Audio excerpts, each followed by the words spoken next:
wow look at this អូខេបងប្អូនខ្ញុំចូលទៅ comment បាទមានច្រើនណាស់បាទអញ្ចឹងខ្ញុំដឹងឆ្លើយពេលណាអស់ហើយអូខេអញ្ចឹងមានវិធីចាស់ហ្នឹងដែរបាទគឺខ្ញុំនឹងធ្វើការ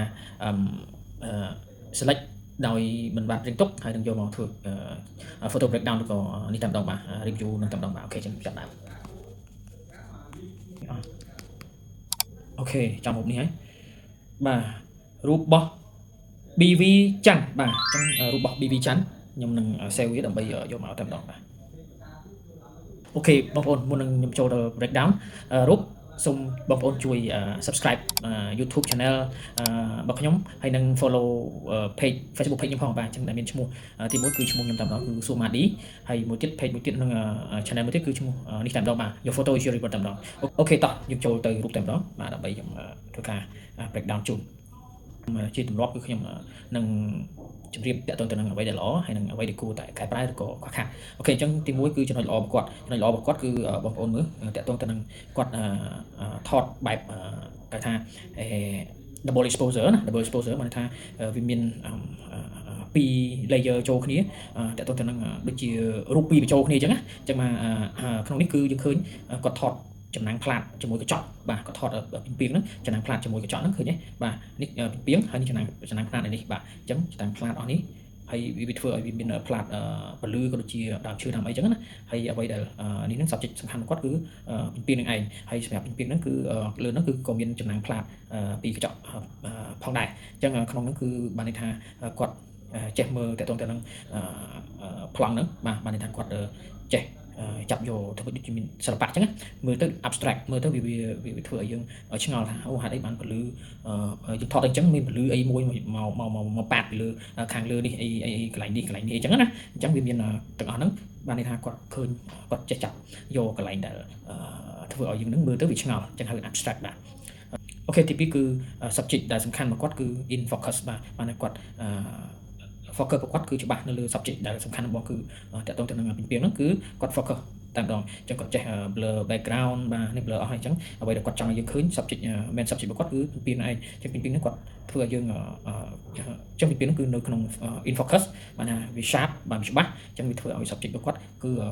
មួយកម្រិតដែលមនុស្សយើងមើលទៅងាយស្រួលឃើញតែម្ដងអញ្ចឹងគាត់យកអាក្រោយនេះ blur អញ្ចឹងទៅអញ្ចឹងដល់ពេល subject គាត់គឺច្បាស់អញ្ចឹងហ្នឹងជាចំណុចល្អរបស់គាត់មានពីរហ្នឹងអូខេចូលដល់ចំណុចខ្វះខាតគឺទី1តទៅទៅនឹង exposure បានពលឺរបស់គាត់អញ្ចឹងពលឺរបស់គាត់ខាងក្រោយនេះគាត់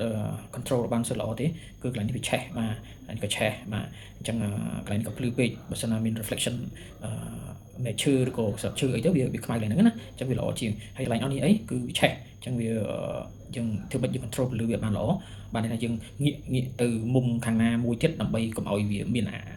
ឃើញពលឺថ្ងៃទាំងអស់ហ្នឹងណាបាទអញ្ចឹងកុំយើងធ្វើម៉េចងាកចេញកិច្ចផុតបានតែ subject យើងកណ្ដាលអញ្ចឹងមែនឬក៏ row of third នៅកន្លែងណាមែនប៉ុន្តែយើងកិច្ចធ្វើម៉េចឲ្យកុំឲ្យមានពលឺខាងក្រោយហ្នឹងអញ្ចឹង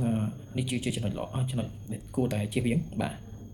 អូខេចំណុចមួយទៀតបើសិនជាខ្ញុំវិញគឺខ្ញុំនឹងព្យាយាមក្រប់ឲ្យអស់ពលឺដែលថាឆេះហ្នឹងគឺជាខ្ញុំក្រប់តែម្ដងខ្ញុំឃើញខ្ញុំសាច់ខ្ញុំយកក្រប់អូខេ original អញ្ចឹងយើងក្រប់មកយើងអាចយើងមើលក្នុងនេះគឺមាន roll offset ណាបាទអញ្ចឹងយើងមើល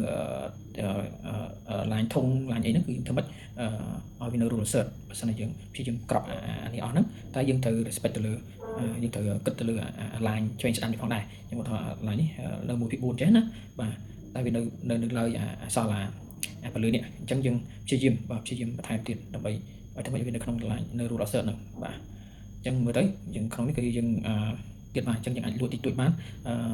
ដោយមិនចាំបាច់ script ពេកទេឲ្យតែតម្រង់ប៉ុណ្ណឹងគឺសមរម្យហើយអញ្ចឹងខ្ញុំយកប៉ុណ្នេះអញ្ចឹងយើងមើលបងប្អូនឃើញទេគឺបានន័យថាអានេះនៅជួរទី1នៃ row assert ហើយអាខ្សែនេះនៅជួរទី2នៃ row assert ហើយsubject សំខាន់យើងគឺនៅជួរទីបាទជួរទីនេះតែម្ដងបាទជួរទី1នៃតបប្រឈរអញ្ចឹងមានក្នុង row assert អូខេខ្ញុំមានតែប៉ុណ្្នឹងបងប្អូនបងប្អូនមានអ្វីច្រើនជាងហ្នឹងអាច comment ខាងក្រោមបានអញ្ចឹងពេលល្ងាចខ្ញុំធ្វើការចាប់ឆ្នោតរូបមួយដែលខ្ញុំយកទៅវាលធំហើយខ្ញុំធ្វើនេះតែម្ដងខ្ញុំធ្វើ photo breakdown ឬក៏ review ហ្នឹងនៅលើភ្នំវាលធំតែម្ដងជូនបងប្អូនអញ្ចឹងចាំមើលបងប្អូនណាមានសំណាងរូបបងប្អូនណាមានសំណាងដែល comment លើវីដេអូមិនសមមិញណាអញ្ចឹងខ្ញុំយកមកខ្ញុំ scroll ហើយខ្ញុំចាប់យកមួយដើម្បីខ្ញុំយកទៅវាលធំធ្វើជាវីដេអូតែម្ដងបាទអូខេអញ្ចឹងអរគុណបងប្អូនសម្រាប់ការតាមដានហើយនឹង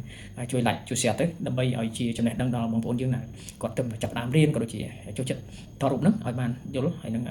យកទៅដើម្បីអនុវត្តក៏ដូចជាពង្រឹងសមត្ថភាពខ្លួនឯងអូខេអញ្ចឹង complete your photo issue ជួបគ្នាវីដេអូក្រោយជួបគ្នានៅវាលធំទៀតបាទអរគុណបាយបាយ